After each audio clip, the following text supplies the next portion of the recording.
Забелязвали ли сте някога, че има жени, които сякаш са почти нечувствителни към течението на времето, сякаш носят в себе си особено сияние, което надминава тяхната хронологична възраст? Тук става дума за нещо по-дълбоко от обикновената генетика. Нещо действа в скритите области, отвъд това, което обичайно наричаме стареене. Не говорим за грижа за кожата или хирургични намеси. Става дума за феномен, който Карл Гюнтер Юнг би разпознал веднага. Състоянието на душата оформя израза на тялото. Това, което ще откриете след малко, поставя под въпрос много от нещата, които досега сте мислили за връзката между вътрешната виталност и външния вид. Тайната не е в това, което тези жени правят, а в това, което носят в своето енергийно поле. Една изключителна духовна насоченост, която действа като щит срещу разрушителната сила на времето. В края на това пътешествие ще разберете защо някои души сияят, а други угасват. И как това древно знание може да промени и вашето собствено отношение към остаряването. Тайнството не започва пред огледалото, а със светлината, която идва отвътре. Когато Юнг говореше за влиянието на психиката върху външния вид, той знаеше, че съзнанието оформя реалността по начин, който днес почти сме забравили.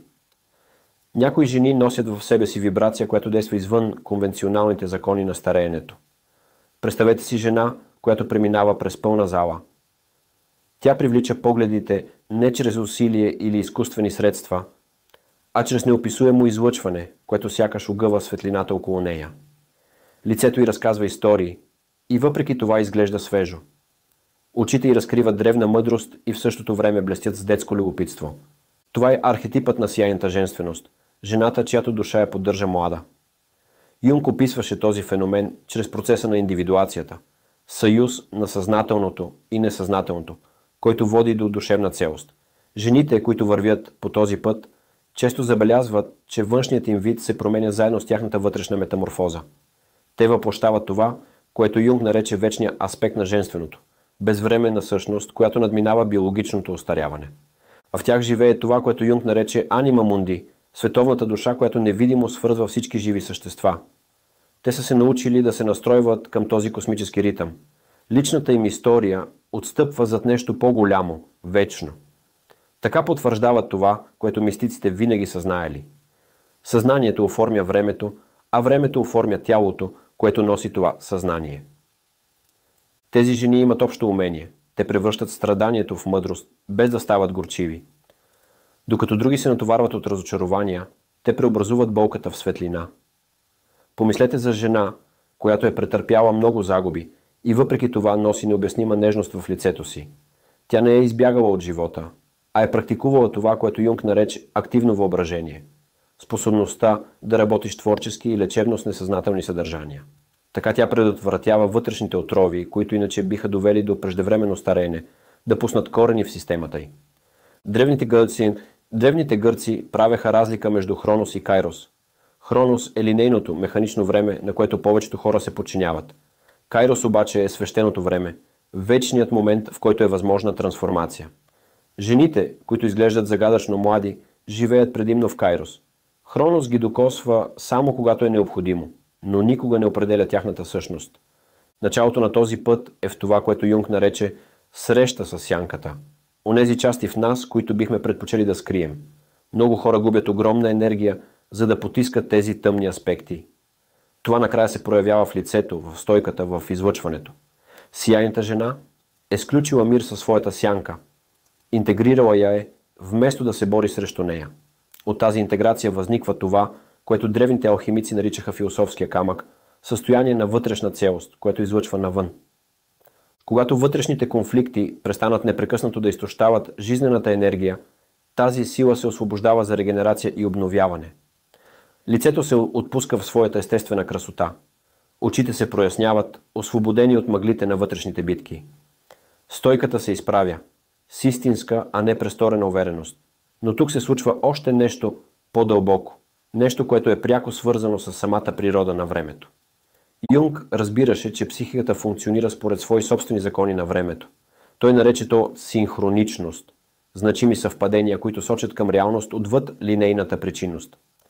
Жените, които въплъщават това изключително духовно качество, изглеждат частично извън обикновеното време.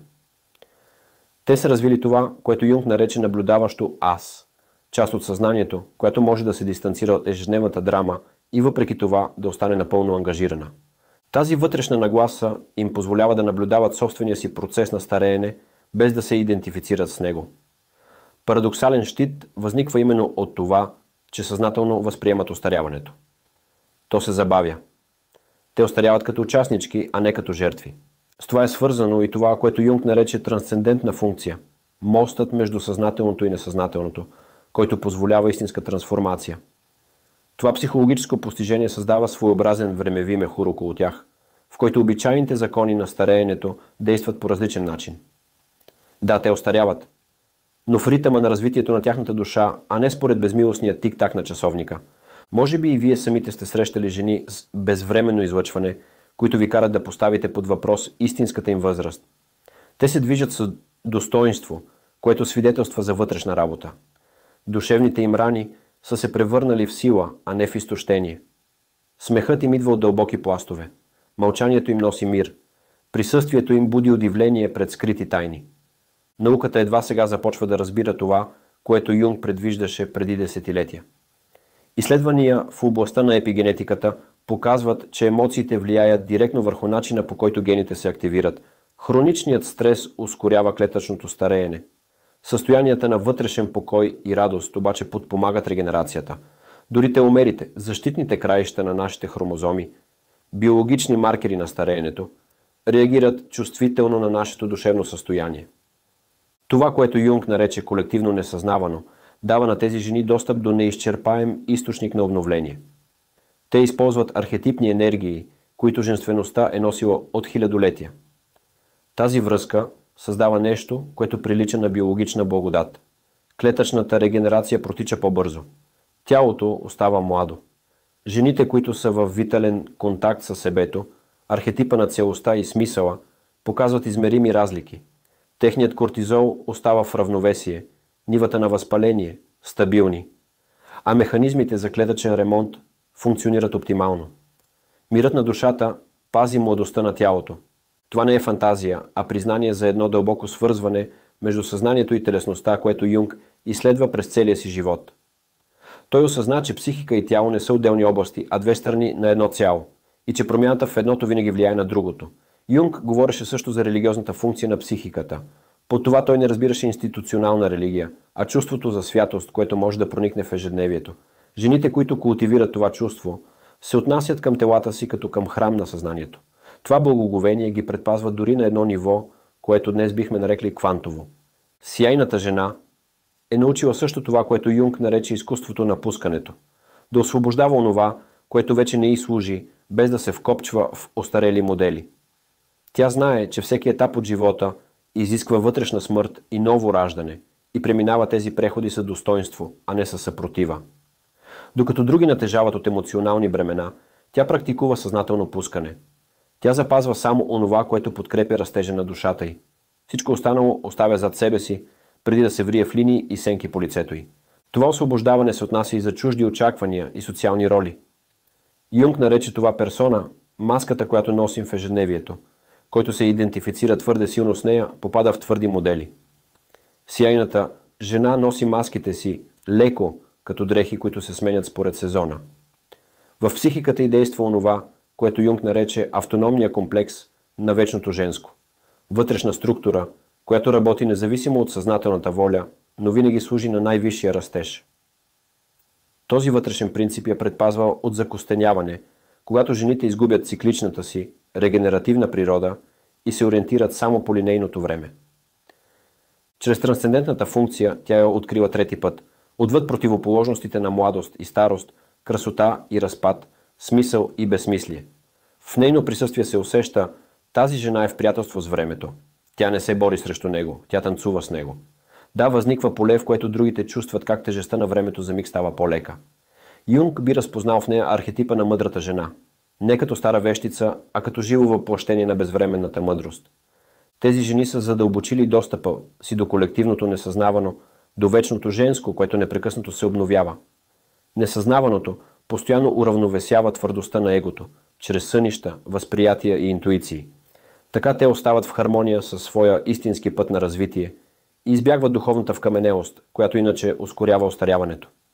Изключителното духовно качество на тези жени е в крайна сметка хармоничната интеграция на много от идеите на Юнг.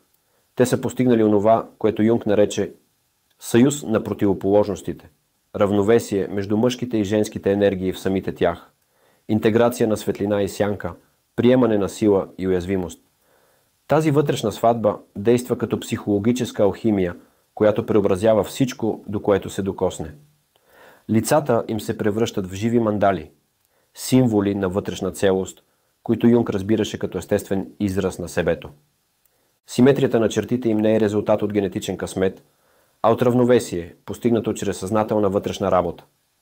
Светлината в очите им отразява интеграцията на всички аспекти на личността в едно хармонично цяло. Най-ясно това качество се проявява в отношението им към страданието. Докато други развиват трайни следи на горчивина от болката, тези жени са култивирали нагласа, която Юнг нарече религиозно отношение към психичния материал. Те знаят, че всяка рана носи в себе си семето на изцелението. Всяка криза съдържа потенциала за по-голямо съзнание. Сияйната жена е постигнала онова, което Юнг нарече диференцирано чувство. Способността да различава чувства, които подкрепят растежа, от такива, които само продължават старите модели на страдание. Тя може да чувства дълбоко, без да се изгуби. Може да плаче напълно, без да потъне. Може да бъде истински гневна, без да претовари системата си с отровата на яростта. Тази емоционална зрялост я предпазва от възпалителни реакции в тялото, които изследванията свързват директно с ускорено остаряване. Това не означава, че тя избягва страданието или се преструва, че то не съществува. По-скоро тя е развила способността да издържа напрежението на противоположностите, както Юнг го нарече, и да остане присъстваща в трудни преживявания, без веднага да бяга или да търси бързи решения. Така тя предотвратява вътрешното разпадане, което ускорява стареенето. Нервната й система остава регулирана дори под натиск и съхранява това, което изследователите днес наричат кохерентност на сърдечната честота, състояние, в което дишането, сърдечният ритъм и емоциите са в съзвучие. Тази кохерентност оказва дълбоко въздействие върху хормоните, имунната система и клетъчната регенерация. Мирът на душата се превръща в лекарство за тялото, но може би най-забележителното при тези жени е тяхното отношение към бъдещето. Докато други се вкопчват в младостта или се страхуват от времето, те са развили това, което Юнг нарече проспективно мислене, способността да разпознават потенциала за растеж във всеки момент. Те живеят в ставане, а не в носталгия. Това съзнание създава поле от възможности. Те привличат преживявания и взаимоотношения, които подпомагат тяхното развитие. Сякаш ясното им намерение за растеж привлича подходящите обстоятелства в живота им. Юнг би нарекал това синхроничност в действие. Лицата им отразяват тази отвореност към бъдещето. Вместо твърди черти, които говорят за примирение, те носят гъвкави черти, лица, които позволяват безкрайна изразителност, очи, пълни с любопитство към това, което животът още ще разкрие. Идеята на Юнг за унус мундус, единството на цялата реалност, се отразява в тяхното битие. Те са постигнали това, което алхимиците наричаха съюз на микрокосмоса и макрокосмоса, лична трансформация, която е в такъв синхрон с космическите принципи, че собственото им остаряване протича в хармония с вечните цикли на природата. Духовното качество, което те въплащават, в крайна сметка не се отнася само до тяхната връзка с самите себе си, но и с невидимите сили, които Юнг нарече архетипи. Те са се научили съзнателно да работят с тези универсални модели на човешки опит. Оттам черпят сила и обновление. В тяхно присъствие човек усеща тази архетипна връзка. Те изглеждат сякаш носят в себе си повече, отколкото индивидуалният им живот може да обясни. Сякаш имат достъп до мъдростта на всички жени, вървели по подобни пътища преди тях. Това колективно женско им придава безвременен авторитет, който няма нищо общо с възрастта. Смехът им носи ехо от вечното женско начало, което Юнг разпозна като една от основните подредби на психиката. Когато говорят, не чувате само техния глас, а и нещо по-голямо, което говори чрез тях. Израз на божественото женско, което използва тяхната личност като съд. Тази пропускливост изисква онова, което Юнг нарече почти пропускливо аз. Достатъчно силно, за да запази идентичността и в същото време отворено към трансперсоналното. Това равновесие изисква години вътрешна работа, Щом бъде постигнато, тези жени излъчват яснота, която надхвърля личните граници. Така възниква онова, което Юнг нарече конджунктио, мистичният съюз на съзнателното и несъзнателното, мъжкото и женското, временното и вечното. От този вътрешен съюз израства онова, което алхимиците наричаха детето на мъдреците, обновено аз, което носи както мъдростта на опита, така и свежестта на новите начала. Лицето се превръща в живо свидетелство за тази вътрешна хармония. Жените, които въплъщават това изключително духовно качество, са се научили на онова, което Юнг нарече символичен живот, съществуване, в което всяко преживяване означава повече, отколкото се вижда на пръв поглед. Именно тази нагласа ги предпазва от екзистенциалната празнота, която кара толкова много хора да остаряват, защото липсата на смисъл изтощава жизнената им сила. За тях всеки ден, всяко действие се превръща в малък ритуал на обновление. Отношенията им служат като огледала за по-нататъчен растеж. Предизвикателствата се превръщат във възможности за по-дълбоко прозрение. Тази алхимична нагласа към преживяванията означава, че нищо не се губи. Всеки момент допринася за тяхното развитие. Този смисъл се отразява пряко във виталността на тяхното физическо присъствие. Юнг осъзна, че психиката притежава естествена лечебна сила, вътрешна тенденция към цялост, която действа независимо от съзнателната воля. При жените с това изключително духовно качество, тази функция е съзнателно активирана и подхранвана. Разгръща се процес на постоянна клетъчна регенерация отвътре навън. Така се преобразява не само външният им вид, но и начинът, по който обитават телата си. В края на това изследване става ясно. Изворът на младостта не е митично място в далечината. То е психологическо състояние, достъпно за всеки, който е готов да поеме по вътрешния път на интеграция и индивидуация, който Юнг описа с такава точност. Жените, които въплъщават това изключително духовно качество, не са открили тайна рецепта или магическа формула. Те са се научили да живеят в хармония с най-дълбоките течения на своята психика, съзнателно да работят с архетипните сили, които оформят човешкото съществуване, и да поддържат жива връзка с трансцендентното измерение на битието. Тяхната привидна младост е в действителност израз на духовна зрялост. Тяхната интегритетност се проявява в физическа външност, която излъчва отвътре. Те са постигнали онова, което алхимиците наричаха opus contra naturam, дело срещу природата, което парадоксално разкрива истинската природа. В тяхно присъствие човек усеща какво може да стане човекът, ако се научи съзнателно да се справя с силите, които Юнг изследваше. Те представляват не само лични постижения, но и колективни възможности, доказателство, че развитието на съзнанието наистина може да се отрази в тялото. Това изключително духовно качество е по същество достъпно за всички. То изисква единствено смелостта да започнеш вътрешното пътешествие, което Юнг нарече индивидуация, готовността да се срещнеш със собствената си сянка и да интегрираш собствената си светлина. Решението да живееш съзнателно, а не автоматично. Душата, която поеме по този път, открива своята безвременна същност. И това откритие променя всичко, дори начина, по който остаряваме. Ако сте се разпознали в това изследване или сте се почувствали вдъхновени да започнете своя собствен път на съзнателно остаряване, каня ви да се абонирате за нашия канал. Споделете в коментарите какво ви е развълнувало най-дълбоко и кои аспекти от това изключително духовно качество бихте искали да развиете в живота си. Вашите мисли обогатяват нашето общо разбиране за това как съзнанието оформя реалността и как състоянието на душата оформя израза на тялото. Заедно преоткриваме това, което Юнг е извадил на светло.